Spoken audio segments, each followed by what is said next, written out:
২ মাস আগেও কলকাতার new market, Marquis street এলাকায় বাংলাদেশি পর্যটকদের ভিড় লেগেই থাকত।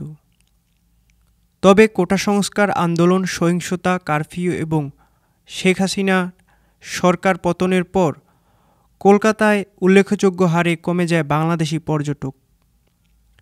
এর অন্যতম বড় কারণ হলো ভারতীয় হাইকমিশন বাংলাদেশে ভিসা দেওয়ার ব্যবস্থা সম্পূর্ণ চালু করেননি। আগে যারা ভিসা নিয়েছেন তারাই শুধু ভারতে যাওয়ার অনুমতি পাচ্ছেন। অধিকাংশ বাংলাদেশি পর্যটক মূলত কলকাতার নিউ মার্কেট, মার্কুইস স্ট্রিট বা মুকুন্দপুর অঞ্চলের বেসরকারি হাসপাতালগুলোতেই থাকেন, কেনাকাটা করেন। এসব এলাকায় বাংলাদেশি পর্যটকদের ভিড় লেগেই থাকে সারা বছর। নিউ মার্কেটের সব অনার্স অ্যাসোসিয়েশনের সম্পাদক অশোক গুপ্তা বলেন, ভারতীয় ভিসা ব্যবস্থা এখনও পুরোপুরি চালু হয়নি, তাই কেউই আসতে পারছেন না। আমাদের বিক্রি প্রায় 60% কমে গেছে গত 1 মাসে। একই অবস্থা মার্কুইস স্ট্রিটেও।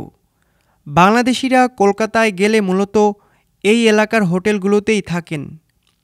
সংবাদ মাধ্যম থেকে জানা যায়, 1 মাস আগের তুলনায় কলকাতায় এখন বাংলাদেশি রোগীর সংখ্যা 1/3 কমে গেছে। নিউ মার্কেটের কাছাকাছি আরও যে কয়টি বড় শপিং মল বা বড় বড় দোকান আছে, সেখানেও একই পরিস্থিতি বলে জানা গেছে।